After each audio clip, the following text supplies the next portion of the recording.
Any memories of Bushwacker Butch, who sadly passed away? Did you see him that weekend? Were I you at know, WrestleMania? but you know what?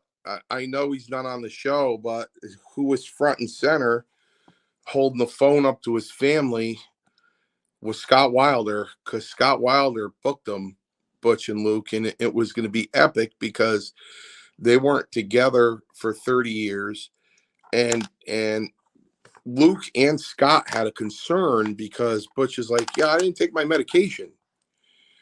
And Scott's like, well, Scott hung around the Bushwhackers for so long with these appearances. So he just turns around and says, why'd you do that, mate? He got the mate thing going. I think Scott went home and started calling his friends mate. He hung around the Bushwhackers for so long.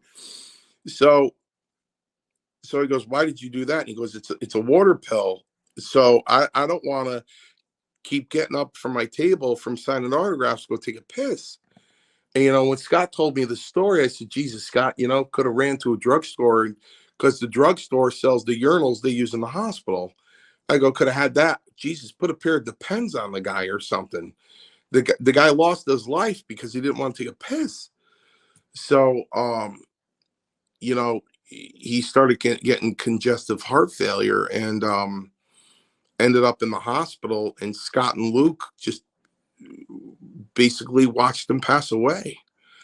I don't have a lot of stories about the Bushwhackers, other than shaking their hand and going, "How you doing?"